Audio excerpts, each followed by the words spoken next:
Hello, I'm Greg Harradine, and welcome to episode 10 of Good Art, Bad Art. In this episode, I will be discussing this book, Lolita, by Vladimir Nabokov. It's episode 10. Can't believe I've got to 10 episodes. I thought since it's episode 10, I'd make it a bit of a celebration. I'm going to make this a double-length episode. Not just 8 minutes, but 16 minutes, my friends. So settle in and grab a drink if you like, as I have done for episode 10. I don't know how long I'll keep doing this series for, but I find it kind of fun. And if you enjoy it, let me know. Please subscribe and give me some ideas for subjects of future videos, either music or books, to consider whether they are good art or bad art. So, Vladimir Nabokov. He said that his first name, if it's pronounced correctly, should rhyme with the English word redeemer. So I do my best. Vladimir. Vladimir Nabokov. Born in 1899, he described his childhood as, he described how he was in his childhood as being a perfectly normal, trilingual child. Yes, don't we all just speak 3 languages in our childhood? You know, he was, of course, Russian, but he was brought up to speak French and English. And I find it astonishing that one of our best, if not the best, modern prose stylist in the English language is not a native English speaker. Unbelievable. Anyway, Lolita. Yes. A very, very infamous novel, of course. Very successful novel. And one that people still seem to be confused by. Is it a literary masterpiece or is it a moral abomination? Yeah, let's discuss it together. Let me know your thoughts and I'll share mine in my rambling, disorganized way that I have here. I've got a few notes here on my computer screen, a few quotes from reviewers and other authors. I think it's always interesting to get different points of view coming in. Also, this is the first book I'm discussing in this series. My first 9 videos are on pieces of music, because that's my background. I'm a composer. But I love to read. I'm a huge fan of literature, although I've never studied it. So what you're getting from me now is, a point of view from someone who loves literature, but is not an expert in it, has not studied it. Let's start off just by hearing, shall we, from a few critics and authors, some who hated Lolita, some who loved it. I'll read out a few quotes to start. Okay, so some who hated it. Let's see. One of the earliest reviews called it, in the Sunday Express, called it the filthiest book I've ever read and sheer unrestrained pornography. I suppose that doesn't necessarily tell us if the reviewer liked it or hated it, but it tells you a lot about what they thought of the style of the book, the content. And did you know that there's not a single rude word in Lolita? In terms of there's not what I'd call a swear word or a curse word. Yeah, it's all perfectly normal, acceptable language.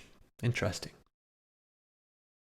In the New York Times, Orville Prescott called the book dull, dull, dull in a pretentious, florid and archly fatuous fashion. So he was not a fan. Kingsley Amis called it bad as a work of art and morally bad.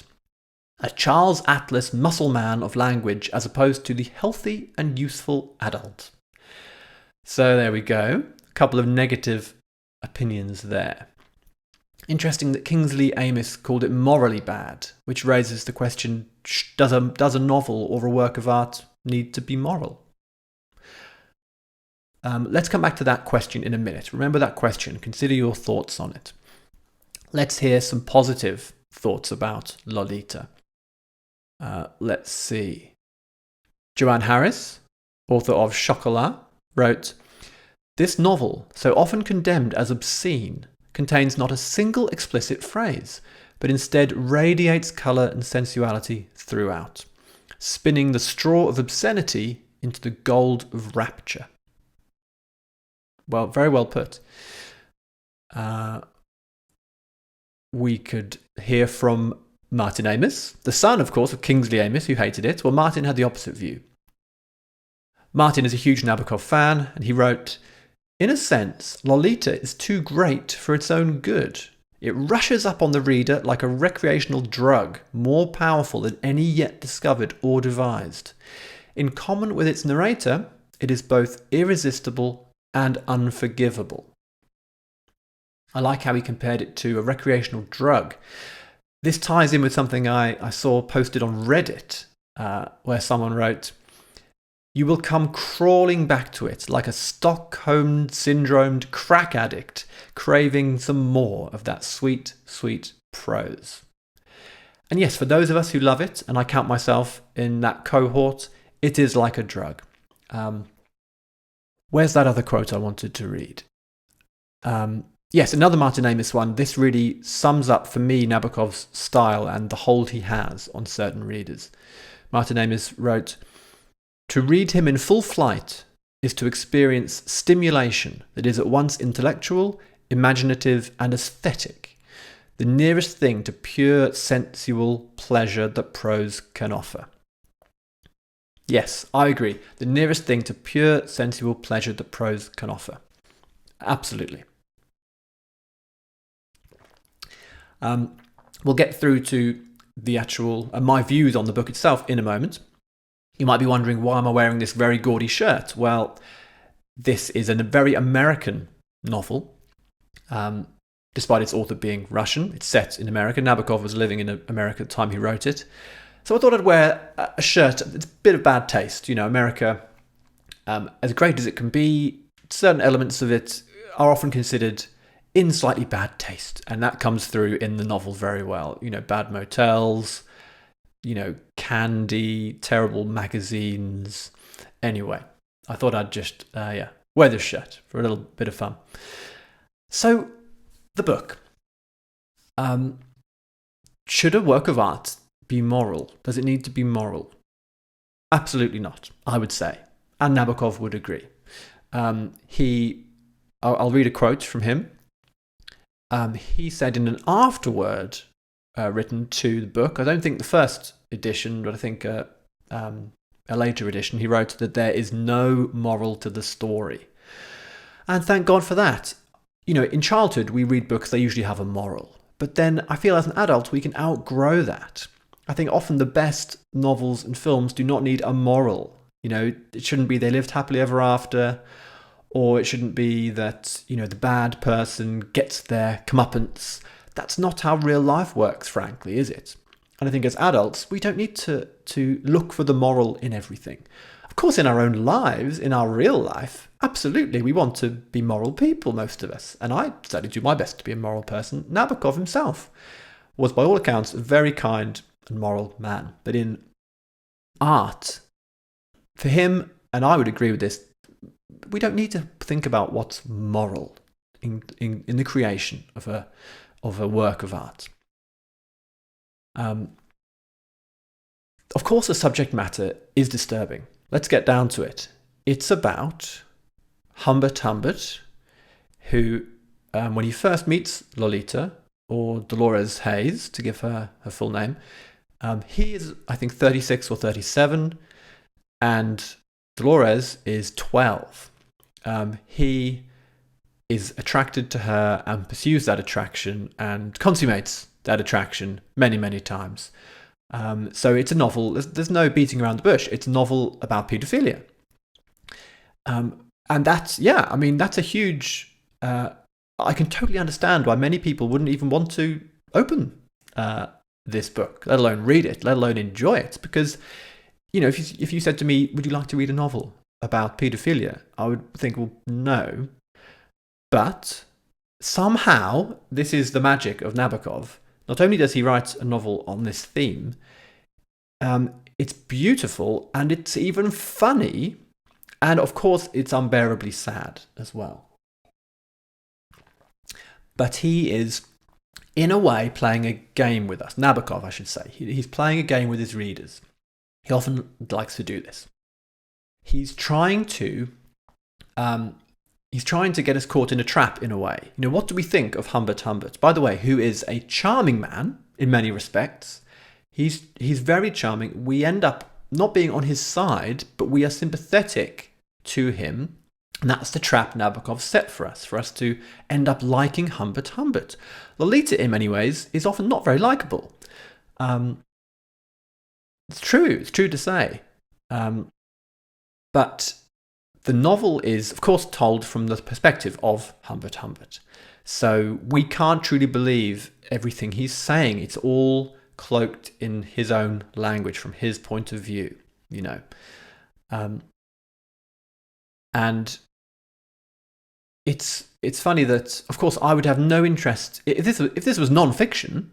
If it was non-fiction, if it was true, I would not want to read it in the slightest. But the fact it's fiction and it's stunningly well written, makes it appealing and makes it acceptable in a way, in a very weird way, because it didn't happen. So therefore, we can read about it because it's made up. It's fictional. I thought I would just, for fun, open it at a random point, a random page, and read a paragraph, just so we can hear a bit of Nabokov's incredible prose. Before I do that, I'll read one more quote from the cover, again by Martin Amis, such a big Nabokov fan. He writes, "You read Lolita sprawled limply in your chair, ravished, overcome, nodding scandalized assent." Wow, yeah, it's sort of true. I mean, you don't want it to happen, of course, but you want to keep reading. You want to keep reading. Okay, I'm going to open it at a totally random page. Let's hear a few sentences.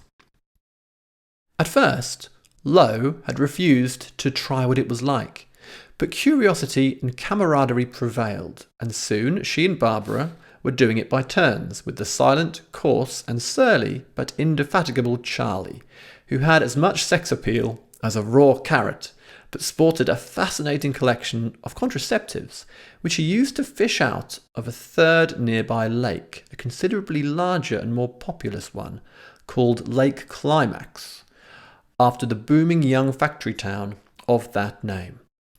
Although conceding it was sort of fun, and fine for the complexion, Lolita, I am glad to say, held Charlie's mind and manners in the greatest contempt.